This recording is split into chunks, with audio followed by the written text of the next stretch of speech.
Friends, இன்றைக்கி நம்ம வந்து சயின்ஸில் ஒரு லெசன் பற்றி பார்க்க போகிறோம். அந்த லெசன் பேர் வந்து combustion and Fazil fuels chapter 5. நான் ஏற்கனவே உங்களுக்கு வந்து ஒரு வீடியோ பண்ணியிருந்தேன். அதில் வந்து சோஷியல் லெசன் பற்றி சொல்லியிருந்தேன். இப்போ வந்து சயின்ஸில் கம்பஷன் அண்ட் ஃபாசில் ஃபியூல்ஸ் பற்றி சொல்ல போகிறேன். இந்த நம்ம லெசன்ஸ்குள்ளே போகிறதுக்கு முன்னாடி நான் சொல்கிறேன், ப்ளீஸ் என்னோடய வீடியோக்கு சப்ஸ்கிரைப் பண்ணுங்கள், ஷேர் பண்ணுங்கள், லைக் பண்ணுங்கள், அப்புறம் அந்த பெல்லையும் அமுக்கிடுங்க. ஓகே, இப்போ நம்ம லெசனுக்குள்ளே போகலாம். ஃபஸ்ட்டு இந்த லெசனோட டாபிக்ஸ், லெசனில் என்னென்ன டாபிக்ஸ் இருக்குன்னு நம்ம ஃபஸ்ட்டு பார்ப்போம். What is combustion, the condition necessary for combustion, what fuels are, what calorific value of a fuel, அப்புறம் a flame and its different zones, methods to extinguish a fire, the characteristics of an ideal fuel, fossil fuels and the users and limitations. இதில் நான் வந்து part 1 part 2 எடுக்க போகிறேன். அந்த lesson வந்து ரொம்ப லாங்காக இருக்கும். பார்ட் 1 நான் இப்போ எடுக்கிறேன். ஓகே, இப்போ நம்ம வந்து லெசனுக்குள்ளே போகலாம். First topic combustion. Combustion is a chemical reaction that occurs when a substance combined with oxygen in the air. கம்பஷன்ங்கிறது ஒரு கெமிக்கல் ரியாக்ஷன். அது வந்து எப்போ ஃபார்ம் ஆகும்னா, ஒரு சப்ஸ்டன்ஸ் வந்து ஆக்சிஜனோட கம்பைன் ஆகி ஏரில் இருக்கிறப்போ தான் கம்பஷன் வந்து வரும். கம்பஷன் வந்து அக்யூர் ஆகும். அதான் சொல்கிறாங்க, combustion is a chemical reaction that occurs when a substance combines with oxygen in the air to form a new product and releases energy in the form of heat. எதுக்கு வந்து ஏரில் வந்து ஆக்சிஜனோட combine ஆகுது அந்த substance? எதுக்குன்னா, ஒரு புது product, பழைய ப்ராடக்டோட எனர்ஜியை ரிலீஸ் பண்ணி ஒரு புது ப்ராடக்டை மேக் பண்ணுறதுக்காக தான். அப்போ தான் வந்து கம்பஷன் வந்து அக்யூர் ஆகும். அதுக்கு பேர் தான் கம்பஷன் சொல்கிறாங்க. நெக்ஸ்ட் பேர்னிங்னா என்னன்னு பார்ப்போம். If a flame forms during combustion the reaction is called burning. இப்போ ஒரு ஃப்ளேம் வந்து அந்த கம்பஷன் ப்ராசஸ் நடக்கும்போது ஒரு ஃப்ளேம் உருவாச்சுன்னா அதுக்கு பேர் தான் பேர்னிங்னு சொல்லுவாங்க. ஓகேவா? அப்புறம் some substances are capable of combustion while others are not. சில சப்ஸ்டன்ஸ் மட்டும்தான் கம்பஷனுக்கு வந்து கேப்பபிளாக இருக்கும், சிலதெல்லாம் கிடையாது. Based on this property, substances can be classified as combustible substance and non-combustible substance. இந்த சப்ஸ்டன்சஸ்லாம் இருக்குல்ல, இதில் வந்து 2 பார்ட்டாக பிரிக்கிறாங்க. என்னென்ன பார்ட்டானா, combustible substance and non-combustible substances. Okay, நம்ம வந்து இப்போ combustible substanceனால் என்னன்னு பார்ப்போம். Substances that burn in the presence of oxygen. ஆக்சிஜனால் பேர்ன் ஒரு சப்ஸ்டன்ஸ் வந்து ஆக்சிஜனால் பேர்ன் ஆனால் தான் அதுக்கு பேர் கம்பஸ்டபிள் சப்ஸ்டன்சஸ் சொல்லுவாங்க. எக்ஸாம்பிள்ஸ் வந்து என்னென்னா, coal, paper, wood, diesel, liquefied petroleum, gas, அதெல்லாம். Next, combustible substances that burn at a moderate rate and release a large amount of heat and light are used as fuels.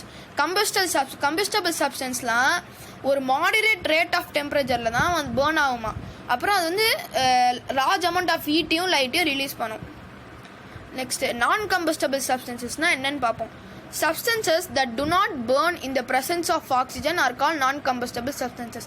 Easy friends, கம்பஸ்டபிளுக்கும் நான் கம்பஸ்டபிளுக்கும் நடுவில் என்ன டிஃப்ரென்ஸ்னா, combustible substances வந்து ஆக்சிஜனால் burn ஆகும். நான் combustible சப்ஸ்டன்ஸ்னால் அதுக்கு அப்படியே ஆப்போசிட்டாக ஆக்சிஜனால் பேர்ன் ஆகாது. அதான் சொல்கிறாங்க, substances that do not burn in the presence of oxygen are called and non-combustible substances. Examples வந்து என்ன சொல்கிறாங்கன்னா, stone, water, glass, cement and metal such as iron and gold.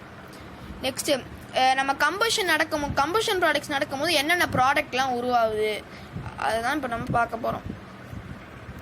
Most fuels such as petrol, LPG and CNG are made up of hydrocarbons. இந்த LPG, CNG கேஸஸ்லாம் இருக்குல்ல, அதெல்லாம் வந்து ஹைட்ரோகார்பன்ஸால் தான் mat ஆயிருக்கு. Next, hydrocarbons are organic compounds composed primarily of hydrogen and carbon. Hydrocarbons undergo combustion in 2 ways.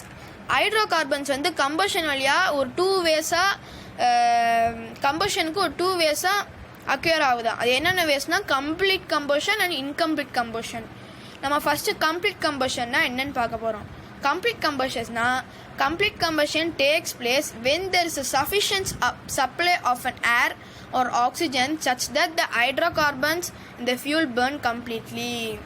Complete கம்பஷன்ஸ்னால் அது எப்போ tax places ஆகும்னா, ஒரு இடத்துல வந்து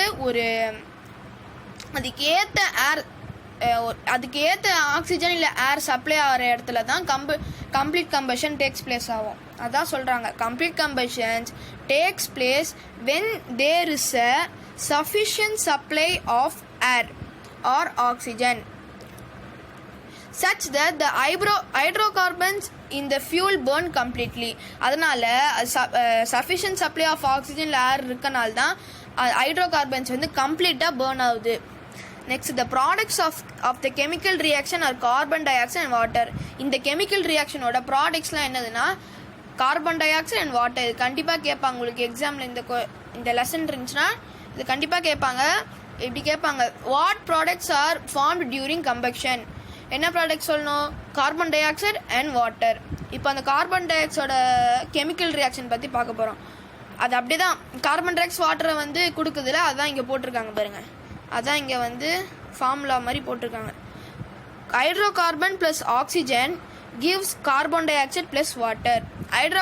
ஹைட்ரோகார்பனும் ஆக்சிஜனும் சேர்றனால தான் நம்மளுக்கு carbon dioxide plus water கிடைக்குது. ஓகே, இப்போ வந்து நம்ம கம்ப்ளீட் கம்பஷன் பற்றி படித்தாச்சு. இப்போ நம்ம வந்து இன்கம்ப்ளீட் கம்பஷனை என்னென்னு பார்க்க போகிறோம்.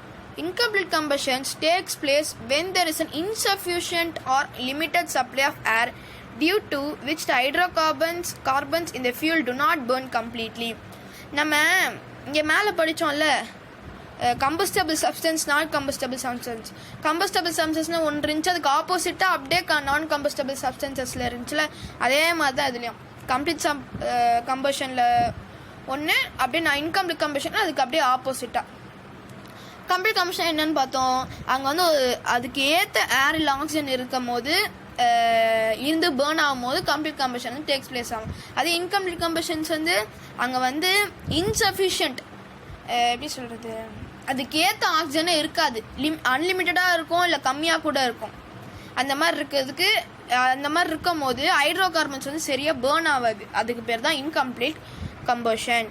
இப்போ இந்த இன்கம்ப்ளீட் கம்பஷன் நடக்கிறப்போ என்னென்ன ப்ராடக்ட்ஸ் உருவாகுதுன்னா சொல்கிறாங்க பாருங்க, the products of the chemical reaction are carbon monoxide, carbon and water. complete combustions என்னென்ன product? Carbon dioxide and water. Incomplete கம்பஷனில் carbon monoxide, carbon and water. இப்போ நம்ம வந்து ரியாக்ஷன் பார்க்க போகிறோம். Hydrocarbon plus oxygen gives carbon monoxide plus carbon plus water. அதே தான் இங்கே கொடுத்துருக்காங்களா, carbon monoxide, carbon and water. அதான் சொல்கிறாங்க, hydrocarbon plus oxygen gives carbon monoxide plus carbon plus water. Next, the carbon formed is released as a flakes or as a fine powder called suit. எப்படி சொல்கிறது, carbon formed is release, carbon வந்து form ஆகுதுல்ல, அது வந்து எப்படி release ஆகணும், ஒரு ஃப்ளேக்காக இல்லைனா ஒரு பவுடராக ரிலீஸ் ஆகுமா, அதுக்கு பேர் தான் சூட்டுன்னு சொல்லுவாங்க. நல்லா கேட்டுக்கோங்க ஃப்ரெண்ட்ஸ், இது உங்களுக்கு எக்ஸாமில் கூட கேட்பாங்க. The carbon formed is released as a flakes or as a fine powder. Carbon வந்து இப்படி கேட்பாங்க, carbon formed is released as a dash and டேஷ்னு கூட கேட்கலாம். இல்லைனா the carbon formed is released as flakes or as a fine powder called டேஷ்னு கேட்கலாம், called soot. இதுக்கு பேர் சூட்டுன்னு சொல்லுவாங்க. ஓகேவா, SOOT. Next, carbon monoxide is poisonous when inhaled. நம்ம கார்பன் மோனாக்சைடை வந்து சுவாசிச்சா அது வந்து பாய்சனஸாக மாறிடுமா, அதான் சொல்கிறாங்க. Carbon monoxide is poisonous when inhaled. It hinders the ability of blood to take up oxygen. Therefore, cells in the body do not receive the oxygen they need. இந்த carbon monoxide நம்ம inhale பண்ணி அது பாய்சனஸாக மாறிச்சுன்னா நம்மளுக்கு வந்து therefore cells in the body do not receive the oxygen. நம்ம பாடியில் இருக்க செல்ஸ்லாம் வந்து ஆக்சிஜனை ரிசீவ் பண்ணவே பண்ணாது, ஏன்னா அது பாய்சன்ஸாக மாறிடுச்சுல, அதனால் ரொம்ப வீக் ஆகி செல்ஸ்லாம் வந்து ஆக்சிஜன் வந்து செல்ஸ்க்கு ரிசீவ் ஆகாது. They need leading to death, நம்ம டெத்து கூட போகலாம். அதான் சொல்கிறாங்க கார்பன் மோனாக்சைடு இன்ஹேல் பண்ணக்கூடாது. Carbon monoxide is colourless. Carbon monoxide வந்து கலர்லெஸ்ஸாக இருக்கணுமா. கலர்லெஸ்னால் கலரே இல்லாதது, colourless and odourless which makes it difficult to identity. அதனால நம்மளுக்கு வந்து கலர்லெஸ்ஸாக இருக்கனால அதனால நம்மளுக்கு வந்து கார்பன் டை ஆக்சைடு வந்து எது கார்பன் டை ஆக்சைடு நம்மளுக்கு கார்பன் மோனாக்சைடு. எது கார்பன் மோனாக்சைடு நம்மளுக்கு தெரியாது, கலர்லெஸ்ஸாக இருக்கனால. ஸோ அதான் சொல்கிறாங்க, which make it difficult to identity. Next, incomplete combustion can occur in car engines. Incomplete கம்பஷன்லாம் எங்கே அக்யூர் ஆகும்னா கார் இன்ஜின்ஸ்லலாம். ஏன்னா அங்கே வந்து ஆக்சிஜன் நிறையாவும் இருக்கலாம் கம்மியாகவும் இருக்கலாம், அதனால சரியாக பேர்ன் ஆகாது ஹைட்ரோ கார்பன்ஸு. அதனால் கார் இன்ஜின்ஸில் யூஸ் ஆகும். அப்புறம் and ill fitted gas fires and boilers which is why they should be properly maintained to prevent them from producing carbon monoxide. Next topic பார்க்க போகிறோம், டைப்ஸ் ஆஃப் கம்பஷன். டோட்டலாக கம்பஷனில் வந்து 4 டைப்ஸ் இருக்குது. என்னென்ன டைப்ஸ்னால் rapid combustions, spontaneous combustion and explosion and slow combustion. நல்லா ஞாபகம் வச்சுக்கோங்க ஃப்ரெண்ட்ஸ். என்னென்ன 4 டைப் இருக்குது ஃப்ரெண்ட்ஸ். என்னென்ன டைப்னா rapid combustion, spontaneous combustion, explosion and slow combustion. இப்போ ரேபிட் கம்பஷன் என்னென்னு பார்ப்போம். ரேபிட் கம்பஷன்னா rapid combustion occurs when external heat applied to a substance causes it to burn rapidly and produce a large amount of heat and light. Rapid கம்பஷன்னா இப்போ ஒரு சப்ஸ்டன்ஸுக்கு வந்து external heat apply இப்போ நம்ம வந்து இங்கே ஒரு சப்ஸ்டன்ஸ் வைக்கிறோம். இந்த சப்ஸ்டன்ஸுக்கு வந்து எக்ஸ்டர்னலில் உள்ள ஹீட்லாம் வந்து சப்ளை ஆகி அது வந்து ரேப்பிடாக பேர்ன் ஆகிட்டே இருக்கும். ரேப்பிடாக பேர்ன் ஆகி அப்புறம் ஹீட் அண்ட் லைட் கூட அதனால ஹீட் அண்ட் லைட்டும் ரொம்ப அதிகமாக ப்ரொடியூஸ் பண்ணும். இதுக்குலாம் என்ன எக்ஸாம்பிள்னா, a candle starts burning very quickly to give out heat and light. Candle எப்படி டக்குன்னு பேர்ன் ஆகுது? ஏன்னா நம்மளோட சரௌண்டிங்ஸ் இருக்க எக்ஸ்டர்னல் ஹீட்டால் தான் அது வந்து டக்குன்னு பேர்ன் ஆகுது சொல்கிறாங்க. Next, when lit match stick is brought near its wick, LPG in our gas stoves at homes burn rapidly. நம்மளோட எல்பிஜி கூட நம்ம ஒரு வாட்டி பற்ற வச்சா ரெப்பைட்லியாக பேர்ன் ஆகிட்டே இருக்குல்ல, அதுதான் சொல்கிறாங்க. எல்பிஜியும் ஒரு டைப் ஆஃப் எக்ஸாம்பிள் தான் ரேபிட் கம்பஷனுக்கு. Next, producing heat and light when a lit matchstick is brought near burner.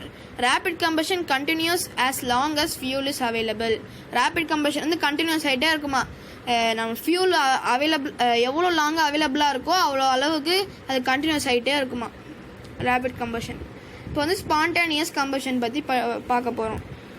Spontaneous combustions occurs when a substance burn on its own without the external application. இதான் பாருங்கள், rapid கம்பஷனாக நம்ம வந்து இப்போ ஒரு கேனில் நம்ம அதை பற்ற வச்சு அது எரியுது. ஆனால் ஸ்பான்டேனியஸ் கம்பஷனில் வந்து அதுவே பற்றிக்கும். இப்போது ஒரு எக்ஸாம்பிள் பார்த்துக்கோங்க ஃப்ரெண்ட்ஸ். இப்போ நம்ம வந்து லேப்டாப் பார்த்துட்ருக்கோம். லேப்டாப்போட சார்ஜர் அடாப்டர் இருக்குல்ல, அது வந்து ஹேரே இல்லாத இடத்துல வச்சு ஹீட் ஆக வெடிச்சு செதுறதில்ல, அதுக்கு பேர் தான் அதுவும் ஒரு எக்ஸாம்பிளாக ஸ்பான்டேனியஸ் கம்பஷன். அதான் சொல்கிறாங்க, எந்த ஒரு சப்ஸ்டன்ஸாலையும் எந்த ஒரு ஹியூமன்ஸாலையும் அந்த ஃபயர் வந்து மேடாகவே ஆகாது, அதுவே பற்றிக்கும். அதுதான் சொல்கிறாங்க.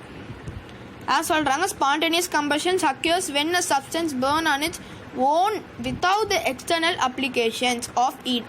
For example, white phosphorus burns spontaneously in air at room temperature around 35 degrees Celsius without external heat being supplied to it. Next, இப்போ spontaneous combustion நம்ம பார்த்தாச்சு. Explosion பற்றி பார்க்க போகிறோம். Explosionனா an explosion occurs when the chemical reaction of combustion takes place with the release of heat. Explosion வந்து எப்போ takes place ஆகும்னா, ஒரு சப்ஸ்டன்ஸ் வந்து நம்ம ஹீட் வர வைக்கிறோம். அந்த சப்ஸ்டன்ஸ்லேருந்து ஹீட் ரிலீஸ் ஆகுதுல்ல, அந்த ரிலீஸ் ஆகும்போது தான் எக்ஸ்ப்ளோஷன் வந்து அக்யூர் ஆகும். Release of heat, light, sound and large amount of gas. இதோட examples of explosions include the lighting of fireworks. நம்ம ஃபயர் ஒர்க்ஸ் பற்ற வச்சோடனே அது ஹீட்டை அதுலேருந்து எக்ஸ்டர்னலாக வர ஹீட்டால் தான் எக்ஸ்ப்ளோஷன் வந்து மேட் ஆகுது. புகை வருதுல்ல, அதாங்க எக்ஸ்ப்ளோஷன். அவள் தான் நம்ம இப்போ ஆட்டோ பாம்லாம் வச்சோன்னு வச்சுக்கோங்களேன், புகை வருது பார்த்தீங்களா, பிஜிலி சரவடிலாம் வச்சா புகை வருதுல, அந்த ஹீட்டால் புகை வருது எக்ஸ்ப்ளோஷன் தான். அதுக்கு பேர் தான் எக்ஸ்ப்ளோஷன் சொல்லுவாங்க. நெக்ஸ்ட், ஸ்லோ கம்பஷன் பார்ப்போம். The gradual combustion of a substance with oxygen over a long period of time is called slow combustion. ஒரு இதை பற்ற வச்சுன்னா ரொம்ப நேரம் கழிச்சு எரியுதான் ஸ்லோ கம்பஷன் சொல்லுவாங்க. இது ஈஸி உங்களுக்கு. இப்போ வந்து நம்ம 4 டைப் ஆஃப் கம்பஷனும் பார்த்தாச்சு ஃப்ரெண்ட்ஸ். இப்போ நான் உங்களுக்கு 4 கம்பஷனும் சொல்லி கொடுத்தேன் ஃப்ரெண்ட்ஸ். இது உங்களுக்கு புரியலன்னா நீங்கள் திரும்பியும் ரீவைண்ட் பண்ணி பார்க்கலாம் ஃப்ரெண்ட்ஸ். அவ்வளோதான், திரும்பி நீங்கள் பின்னாடி போய் பார்க்கலாம் ஃப்ரெண்ட்ஸ்.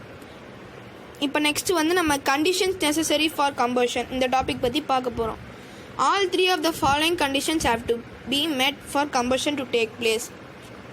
ஃபஸ்ட்டு கம்பஷனுக்கு வந்து ரொம்ப நெசசரியான ரொம்ப தேவையான கண்டிஷன்ஸ்லாம் என்னென்ன கண்டிஷன்ஸ்னால் ப்ரெசன்ஸ் ஆஃப் கம்பஸ்டபிள் சப்ஸ்டன்சஸ். அந்த கம்பஸ்டபிள் சப்ஸ்டன்ஸுக்கு வந்து அதுக்கு ஏற்ற மாதிரி நம்ம கம்பஸ்டபிள் சப்ஸ்டன்சஸ்னால் என்னென்னு பார்த்தோம், இங்கே போட்டுருந்துச்சுல கம்பஸ்டபிள் சப்ஸ்டன்ஸ் தான். கம்பஸ்டபிள் சப்ஸ்டன்ஸ் தான் அது வந்து ஆக்சிஜனால் பேர்ன் ஆகிறதுக்கு பேர் தான் கம்பஸ்டபிள் சப்ஸ்டன்சஸ் அப்படின்னு சொல்லுவோம். அதனால தான் சொல்கிறாங்க கம்பஸ்டபிள் சப்ஸ்டன்ஸுக்கு வந்து மெயினாக தேவையானது வந்து ஆக்சிஜன். அதுதான் சொல்கிறாங்க presence of a combustible substance. Combustion occurs only if a combustible substances is present to be reacted with oxygen. இங்கே ஆக்சிஜன் சொல்லியிருக்காங்க பார்த்தீங்களா, இந்த ஆக்சிஜன் இருந்தால் மட்டும்தான் உங்களுக்கு வந்து கம்பஷன் டேக்ஸ் பிளேஸ் ஆகும். Next presence of oxygen or air containing oxygen. Oxygen is a supporter of combustion. Air containing about 21% of oxygen. Air வந்து 21% of oxygen வந்து சப்ளை கண்டெயின் பண்ணியிருக்கு. ஓகேவா, hence the supply of air provides the oxygen required for combustion to take place. No combustion will take place in the absence of oxygen. Next, attaining ignition temperature. Ignition temperatureனா இப்போ நம்ம வந்து ஒன்று பற்ற வச்சு ஒரு கம்மியாக ஒரு இடத்துல நம்ம சரௌண்டிங்கில் வந்து ஒரு சின்ன டெம்பரேச்சர்லேயே ரொம்ப கம்மியாக இருக்க டெம்பரேச்சர்லேயே ஃபயர் பற்றிக்கும். அதுக்கு பேர் தான் இக்னிஷன் டெம்பரேச்சர்னு சொல்லுவாங்க. கம்மியாக இருக்க டெம்பரேச்சர்லேயே ஃபயர் வந்து பற்றிக்கும். அதுதான் சொல்கிறாங்க பாருங்கள். கம்பஸ்டபிள்ஸ் அதை இங்கேயே போட்டுருப்பாங்க. The lowest temperature at which a substance catches fire in the presence of oxygen is called its ignition temperature. ஓகேவா, அதுதாங்க ignition temperature பற்றி படித்தாச்சு. இந்த ஆக்டிவிட்டி வந்து நான் உங்களுக்கு இதில் காமிச்சிருக்கேன். நீங்கள் வேணால் பாஸ் பண்ணி இந்த ஆக்டிவிட்டியை உங்களோட வீட்டில் பண்ணி பார்க்கலாம் ஃப்ரெண்ட்ஸ். பாருங்கள் ஃப்ரெண்ட்ஸ், நான் உங்களுக்கு நல்லா காமிக்கிறேன் இந்த ஆக்டிவிட்டியை. உங்கள் இது நீங்கள் அப்படியே படித்து இன்ஸ்ட்ரக்ஷன்ஸ்லாம் படித்து நீங்கள் உங்கள் வீட்டில் பண்ணி காமிக்கலாம் ஃப்ரெண்ட்ஸ். நான் வேணால் உங்களுக்கு பார்ட் 2ல் வந்து உங்களுக்கு இந்த ஆக்டிவிட்டிலாம் எக்ஸ்பிளைன் பண்ணி சொல்கிறேன் ஃப்ரெண்ட்ஸ். இப்போ நெக்ஸ்ட் டாபிக் என்ன பார்க்க போகிறோன்னா how to extinguish a fire. ஒரு ஃபயரை வந்து எப்படி எக்ஸ்டிங்யூஷ் பண்ணுறது. எக்ஸ்டிங்யூஷ்னா அழிக்கிறது. ஃபயர் எக்ஸ்டிங்யூஷர்னு சொல்கிறோம்ல, அந்த வேர்டில் எக்ஸ்டிங்யூஷன் இருக்குல்ல, அதுக்கு பேர் அழிக்கிறது, ஃபயரை போக வைக்கிறது. இது கொஞ்சம் கிளியராக தெரியாது ஃப்ரெண்ட்ஸ், இருந்தாலும் நான் சொல்கிறேன், அதை வச்சு நீங்கள் புரிஞ்சுக்கோங்க friends. Fire can cause a lot of damage of natural environments and property and also loss of life. இப்போது ஃபயரால் நம்மளுக்கு வந்து நிறைய என்விரான்மெண்ட் ப்ராப்பர்ட்டி எல்லாமே வேஸ்ட்டாக போகுது. அதுதான் சொல்கிறாங்க. To extinguish a fire at least 1 of 3 condition required for combustion. இப்போ நம்ம ஒரு ஃபயரை வந்து எக்ஸ்டிங்யூஷ் பண்ணுறதுக்கு ஒரு 2-3 கண்டிஷன்ஸ் நம்மளுக்கு தேவைப்படும். Combustion, combustible substance or fuel, air or ignition temperature should be removed. என்னென்ன கண்டிஷன்னா அந்த கம்பஷன் கம்பஸ்டபிள் சப்ஸ்டன்ஸு, அந்த ஃபியூல் அந்த ஏர் தேவைப்படுதில்ல அது, அப்புறம் இக்னிஷன் டெம்பரேச்சர் எல்லாமே இருக்கக்கூடாது. அந்த கண்டிஷன்ஸ் மட்டும் இருந்தால் நம்ம ஃபயரை வந்து நம்மளால் எக்ஸ்டிங்விஷ் பண்ணலாம். First using water when poured over a burning substance evaporates and thus takes heat away. நம்ம வந்து ஒரு பேர்னிங் சப்ஸ்டன்ஸில் வாட்டர் போட்டோன்னா அது வந்து எவாப்ரேட் ஆகி அந்த ஹீட்டெல்லாம் எடுத்துகிட்டு போயிடுது. அந்த ஹீட்டெல்லாம் அப்படியே எவாப்ரேட் ஆகி போயிடுது. அந்த ஹீட்லாம் எவாப்ரேட் ஆகிறனால நம்மளுக்கு வந்து ஃபயர் அணைஞ்சிடுது. அதான் சொல்கிறாங்க. brings down the temperature of the burning substance below its ignition point. The water vapor formed also cut off the supply of air to the combustible substance. அந்த வாட்டர் வேப்பர் ஃபார்ம் ஆகுதுல, அது கூட நம்ம அந்த supply of ஏரை வந்து cut பண்ணி, அதாவது எடுத்து அந்த ஃபயரை வந்து அணைச்சிடுது. to the combustible substances. In some types of fires, using water to extinguish the fire can be dangerous for the following reasons. சிலலாம் வந்து வாட்டர் வச்சு ஃபயரை எக்ஸ்டிங்விஷ் பண்ணுறது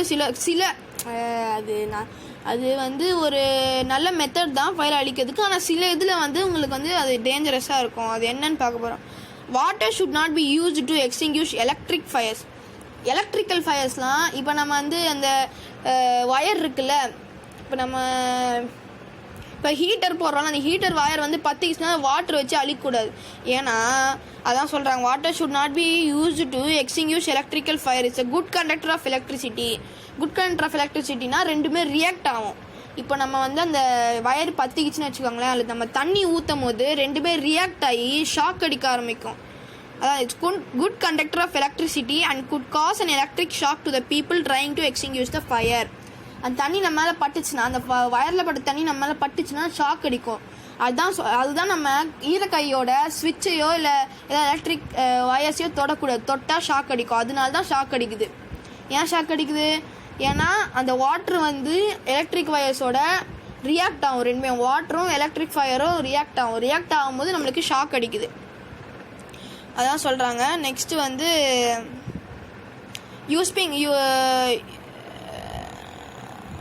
நெக்ஸ்ட்டு எப்படி இன்னொரு வே கூட இருக்குது ஃபயர் அழிக்கிறதுக்கு. Using carbon di oxide. For electric and oil fires using carbon di oxide is preferred.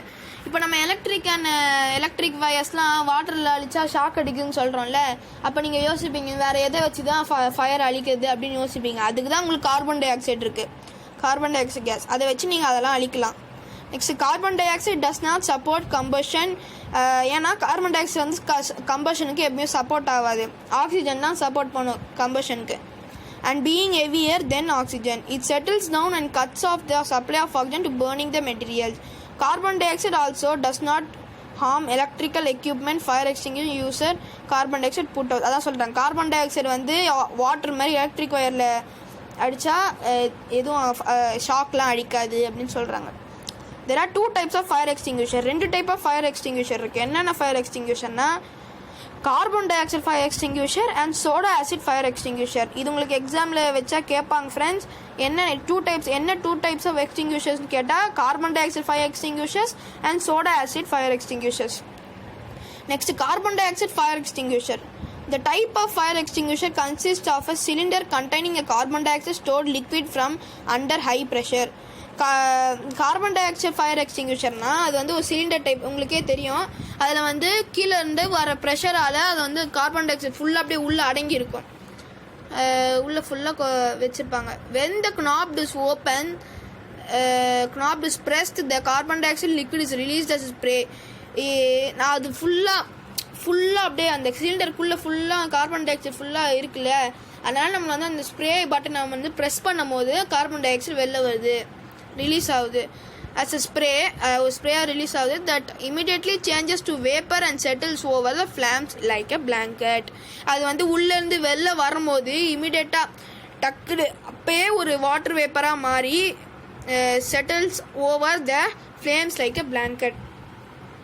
Next, soda acid fire extinguisher என்னென்னு பார்க்க போகிறோம். இந்த fire extinguisher contain sodium hydrogen carbonate. அதில் கார்பன் டை ஆக்சைடு ஃபயர் எக்ஸ்டிங்யூஷர்னா உள்ள carbon di oxide இருக்குல்ல, இதில் வந்து உள்ள என்ன இருக்குன்னா சோடா ஆசிட் ஃபயர் எக்ஸ்டிங்யூஷர். இதை பாருங்கள், இது வந்து carbon dioxide fire extinguisher. Soda acid fire எக்ஸ்டிங்யூஷர்னா இது உள்ள ஃபுல்லாக சோடா ஆசிடாக இருக்கும். அதாங்க சொல்கிறாங்க, அவ்வளோதான். இப்போ நான் ஃப்ளேம்னா என்னென்னு பார்க்க போகிறோம் friends. A flame is the region where the combustion of the vapors of a fuel takes place with the release of heat. Flame na அது வந்து ஒரு region where the combustion of the vapors of a fuel takes place. Combustion of the vapors of a fuel. இப்போ ஒரு ஃபியூலோட வேப்பர்ஸால் combustion மேடாகி ஹீட்டை release ஆகுதுல்ல, with release of heat, அதால் வந்து combustion ஆகுதுல்ல, அதுக்கு பேர் தான் ஃப்ளேம்னு சொல்லுவாங்க ஃப்ரெண்ட்ஸ். அப்புறம் ஃப்ளேம் ஆஃப் அ பன்சன் பர்னர்னா என்னென்னு பார்க்க போகிறோம் friends. பன்சன் பர்னர்னா the Bunsen burner commonly used in school laboratories uses natural gas. School லேபரேட்டரிஸில் நேச்சுரல் கேஸாக பன்சன் பர்னர் தான் யூஸ் பண்ணுவாங்க. Hydrocarbons as fuel. The collar of the burner can be adjusted to open or close the air hole by varying amount to control how much air available for burning. This results in 2 types of flames. இதில் வந்து 2 types of flames இருக்குது. Flames luminous flame and non-luminous flame. luminous flameனா first என்னன்னு பார்க்கலாம் friends. luminous flame is formed when the air hole is closed. இப்போது இதை பாருங்கள் friends, இதான் ஃப்ரெண்ட்ஸ் பன்ஸ் அண்ட் பர்னர். இதில் வந்து ஒரு ஏரோ மாதிரி இருக்கா, அந்த ஏரோவில் வந்து ஒரு ஓட்டை மாதிரி இருக்கா. அந்த ஓட்டை தான் உங்களுக்கு வந்து அந்த ஓட்டை வந்து க்ளோஸ்டாக இருந்துச்சுன்னா வந்து லுமினஸ் ஃப்ளேம். ஏன்னா க்ளோஸ்டாக இருந்துச்சுன்னா உள்ளே ஆக்சிஜன் இருக்கும் ஃப்ரெண்ட்ஸ். க்ளோஸ்டாக இருந்துச்சுன்னா ஆக்சிஜன் வெளில வராது, வெளில இருக்க ஆக்சிஜன். ஃப்ரெண்ட்ஸ் இப்போ வந்து ஹேர் ரோல் வந்து க்ளோஸ்டாக இருந்துச்சுன்னா வந்து நான் லுமினஸ் ஃப்ளேம்னு சொல்லுவாங்க. அதான் நான் இப்போ சொன்னல, அந்த ஹோலில் வந்து க்ளோஸ்டாக இருந்துச்சுன்னா உள்ளே இருக்க ஆக்சிஜன்லாம் வந்து வெளில வராது ஃப்ரெண்ட்ஸ். அது வெளில வராதனால தான் நம்மளுக்கு வந்து வெளில வரலன்னா அது வந்து ப்ளூ கலரில் எரியும். நம்ம நார்மலாகவே நம்ம கேஸ் ஸ்டவ் இருக்குல்ல, அதில் வந்து பற்ற வச்சோமோ ஃபயர் வந்து எல்லோ கலரில் வந்துச்சுன்னா நம்ம கேஸ் பைப்பில் வந்து அந்த ஹோல் வந்து ஓப்பனில் இருக்கும். அது அப்போ தான் அது பேர் நான் லூமினஸ் ஃப்ளேம்னு சொல்லுவாங்க. இப்போ இதே க்ளோஸில் இருந்துச்சுன்னா லூமினஸ் ஃப்ளேம். ஏன் ஓப்பனில் இருக்கும் போது ஏன் எல்லோ கலரில் வருதுன்னா அந்த ஆக்சிஜன் வந்து எல்லாம் வெளில வந்துடுது. வெளில வந்து கார்பன் டை ஆக்சைடு எல்லாம் உள்ளே போகிறனால அது வந்து நம்மளுக்கு எல்லோ கலரில் வருது கலர். அதான் சொல்கிறாங்க. Next flame of a wax candle. The flame of a wax candle broadly be divided into 3 zones: outer zone, middle zone and inner zone. Wax candle வந்து மொத்தம் 3 zones இருக்குது. என்னென்ன ஜோன்ஸ்னா outer zones, middle zone and inner zone. First outer ஜோன்னா outer zone is non luminous blush color and is the hottest region of the flame. ஃப்ளேம்லேயே ரொம்ப ஹாட்டஸ்டான region தான் outer zone. This is a zone of a complete combustion where the hydrocarbons in the wax vapors burn completely. Next, middle zone என்னன்னு பார்க்க போகிறோம் friends. Middle zone is a luminous yellowish in color. Luminousனா என்ன பார்த்தோம் நம்ம, எல்லா colour அதான் சொல்கிறாங்க. Middle zone is luminous yellowish in color and is not as hot as the outer zone. Outer zone மாதிரி ரொம்ப ஹாட்டாக இருக்காது. நெக்ஸ்ட் வந்து இன்னர் ஜோன் பற்றி பார்க்க போகிறோம். Inner zone around the wick is dark and it is coolest part. Inner zone வந்து அந்த விக் அரவுண்டாக இருக்குல்ல, அதுதான் இன்னர் ஜோன் சொல்லுவாங்க. அது வந்து ரொம்ப கூலாக இருக்கும் ஃப்ரெண்ட்ஸ். நெக்ஸ்ட் வந்து combustion in a wax candle. Carefully observe a candle. The candle has a solid wax body and a wick. When a lit match is brought near the wick, the flame appears on the wick. What physically changes do you see in the burning candle? You will observe the following. The solid wax near the flame melts and wick is surrounded by a pool of liquid wax. இந்த solid wax இருக்குல்ல, அது வந்து அந்த flame அரவுண்டாக இருக்குல்ல, சுற்றி இருக்குல்ல, அந்த flame வந்து ஒழுவ நம்மளுக்கு வந்து அந்த பூல் ஆஃப் அந்த லிக்விட் வேக்ஸ் வந்து ஃபுல்லாக சரவுண்ட் ஆகிடுமா. நம்ம கேண்டில் வந்து பற்ற வச்சுன்னா கொஞ்ச நேரம் கழிச்சு அப்படியே ஒழுவும் பார்த்தீங்களா, அது எப்படி சொல்கிறது, அந்த வேக்ஸ் ஒழுவும் பார்த்தீங்களா, அந்த வேக்ஸ் வந்து ஒழுவும் நம்மளுக்கு லிக்விட் ஃபுல்லாக அந்த வேக்ஸ் சுற்றி வரும், சரவுண்ட் ஆகிடும். அப்புறம் some of the wax tickles down the slides of the candle. Only the wick burns with the flame. The solid wax and liquid wax do not catch fire. A small length of the wick between the flame and the liquid is unburnt. The flame produces smoke which rises upward from the top of the flame. As the flame burns, both the wick and candle gradually reduce in size. Next, when a candle wick is lit, the heat of the flame melts wax near the wick. எப்போ ஒரு candle வந்து அந்த little வந்து wick ஆச்சுன்னா அந்த heat of the flame வந்து melt ஆகிடுமா நான் சொல்கிறாங்க. Melted wax is drawn up the wick. The liquid wax is vaporise due to the heat. அந்த லிக்விட் வேக்ஸ் வந்து வேப்பரைஸ் ஆகுதுல்ல, அது வந்து எதனால தான் ஹீட்டால் தான் வேப்பரைஸ் ஆகுது. நெக்ஸ்ட் ஹைட்ரோகார்பன்ஸ் மாலிக்யூல்ஸ் இந்த wax vapours react with oxygen to form water vapor and carbon dioxide with evaluation of heat and light. Hydrocarbons molecules அந்த wax vapors வந்து ரியாக்ட் ஆகுதுல எதுக்குன்னா ஆக்சிஜன் டு ஃபார்ம், அந்த ஆக்சிஜனோட ரியாக்ட் ஆகுதுல எதுக்குன்னா வாட்டர் வேப்பரும் carbon dioxide of heat and லைட்டையும் ப்ரொடியூஸ் பண்ணுறதுக்காக தான் அந்த ஹைட்ரோகார்பன்ஸ் வந்து அதில் ரியாக்ட் ஆகுது. The heat produce melt more wax and the combustion continues until either their fuels is used or source of heat is removed. Okay friends, கடைசியாக இந்த ஆக்டிவிட்டியும் பார்த்துக்கோங்க ஃப்ரெண்ட்ஸ். கீழே இருக்குது பாருங்கள் ஃப்ரெண்ட்ஸ். நீங்கள் வந்து இந்த எல்லா ஆக்டிவிட்டியும் நான் செகண்ட் பார்ட்டில் உங்களுக்கு எக்ஸ்பிளைன் பண்ணுறேன் ஃப்ரெண்ட்ஸ். இதான் ஃப்ரெண்ட்ஸ் ஃபர்ஸ்ட் பார்ட். இது வரைக்கும் தான் ஃப்ரெண்ட்ஸ் இருக்குது. இன்னும் 3 pages இருக்குது ஃப்ரெண்ட்ஸ். அது வந்து நான் உங்களுக்கு நெக்ஸ்ட் பார்ட்டில் சொல்லித்தரேன். இப்போ இந்த வீடியோவை முடிக்கிறதுக்கு முன்னாடி உங்கள்கிட்ட ஒன்று சொல்கிறேன். ப்ளீஸ் ஃப்ரெண்ட்ஸ், என்னோடய வீடியோவை வந்து சப்ஸ்கிரைப் பண்ணுங்கள், ஷேர் பண்ணுங்கள், லைக் பண்ணுங்கள், அப்புறம் அந்த பெல் பட்டனையும் அமுக்கிடுங்க. Thank you friends. அதே மாதிரி லாஸ்ட்டாக சொல்லிடுறேன் ஃப்ரெண்ட்ஸ், உங்களுக்கு ஏதாவது ஒரு டவுட்டாக இருந்துச்சுன்னா, ஏதாவது ஒன்று புரியலனா எனக்கு நீங்கள் கமெண்ட்டில் வந்து சேட் பண்ணுங்கள் ஃப்ரெண்ட்ஸ். நான் உங்களுக்கு வந்து அதை சொல்லித்தரேன் ஃப்ரெண்ட்ஸ். இன்னொரு வீடியோவில் உங்களுக்கு அதை சொல்லித்தரேன் ஃப்ரெண்ட்ஸ். Thank you friends.